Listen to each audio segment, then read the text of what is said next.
오늘 하세나 본문은 마태복음 27장 15절에서 26절까지의 말씀입니다. 명절 때마다 총독이 무리가 원하는 죄수 하나를 놓아주는 관례가 있었다.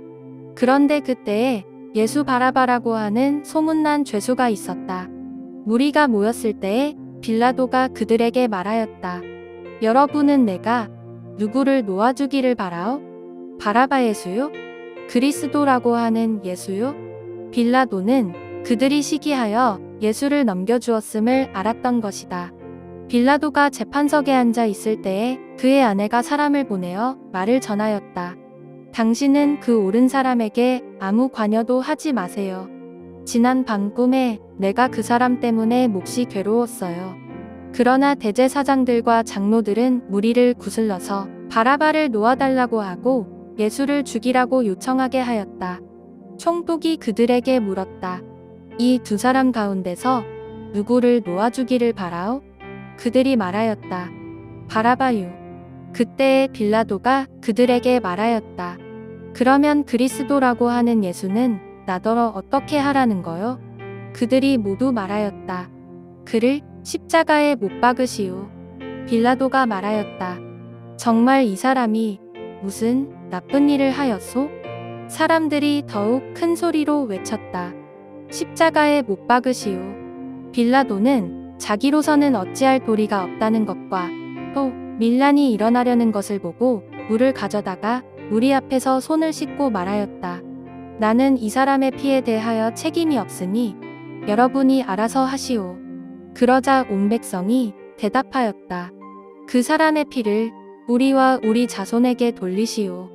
그래서 빌라도는 그들에게 바라바는 놓아주고 예수는 채찍질한 뒤에 십자가에 처형하라고 넘겨주었다. 오늘도 주님의 십자가의 은혜가 우리 안에 충만하길 기도합니다. 우리는 지금 고난주간을 보내고 있습니다. 역사적으로 고난주간의 목요일에 예수님의 행적은 이러했습니다. 예수님께서는 베드로와 요한을 보내어 유월절 음식을 준비하도록 하셨고 유월절 만찬을 위해 다락방이 준비되어 있을 거라 말씀하셨습니다. 그리하여 그날 저녁에 제자들과 유월절 만찬의 자리를 가지셨습니다. 그 만찬의 자리에서는 성만찬 제정을 하셨지요. 또한 예수님께서는 제자들의 발을 씻기시고 또 가룟 유다가 배신할 것을 말씀하셨습니다. 그리고 베드로도 자신을 3번 부인할 것을 말씀하시면서 서로 사랑하라 하는 새 계명을 주셨습니다. 그리고 제자들과 감난산으로 가셔서 겟세마네 동산에서 기도하셨던 것입니다. 그리고 다음날 금요일 새벽에 그곳에서 무리들에게 잡히셨던 것입니다.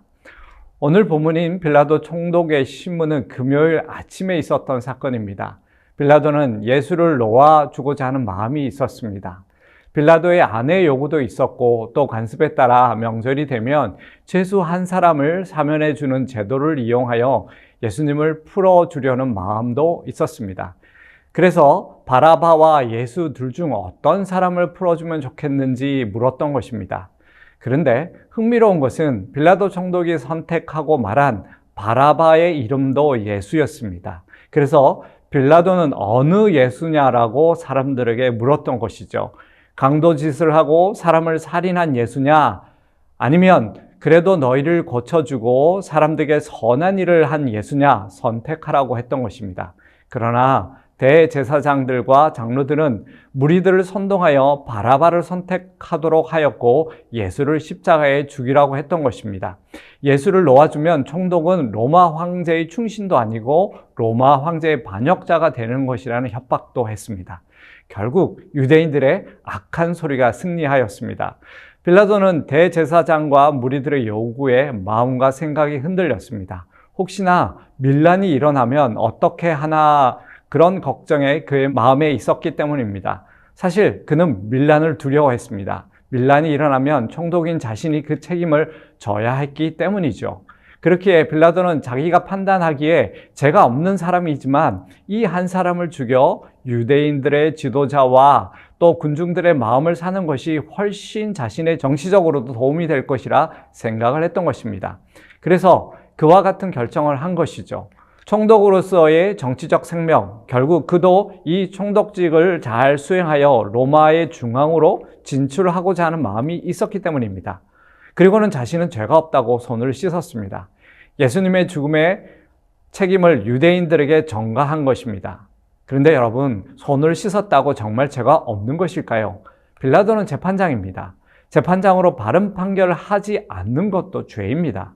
재판장으로 판결하기에 죄가 없으면 없는 것으로 판결해야 하는 것입니다. 하지만 그의 마음에도 결국 자신의 욕심, 욕망, 정치적 야욕이 유대인들의 잘못된 요구와 함께 결탁이 된 것이었습니다. 그 욕심과 욕망이 판결로 이어졌던 것이죠. 여러분 혹 생각해 보셨나요? 이 모든 상황을 지금 듣고 보고 계신 우리 주님은 어떠하셨을까요?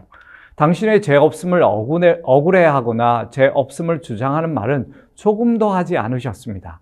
그리고는 꼭 제3자처럼 자신의 생명을 온전히 빌라도와 대제사장과 유대인들의 무리에 그 손에 맡기고 계셨던 것입니다. 결국은 이 일도 하나님 아버지께서 인도하고 계심을 신뢰했다는 것입니다. 그리고 무엇보다도 이 일이 이루어져야 한다는 것을 잘 알고 계셨던 것이죠. 예수님은 억울함이 아니라 사명으로 받아들이고 계셨던 것입니다.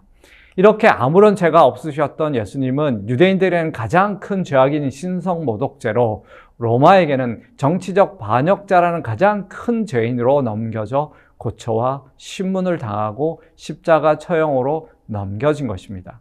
사랑하는 여러분, 예수님은 우리를 위한 속죄 제물인 유월절 어린 양이 되시기로 자청하셨던 것입니다. 아무런 죄가 없었지만 우리를 위해 대신 죄를 짊어지심으로 아무런 말도 없이 모든 고초와 고난을 당하셨습니다.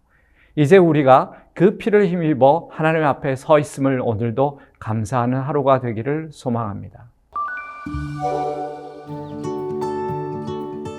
오늘의 하시조는 차량 안내부를 위해서 기도하는 것입니다. 그리고 주일에 차량 안내부원들에게 친절하게 인사해 주세요. 오늘의 하시조 함께 하시죠.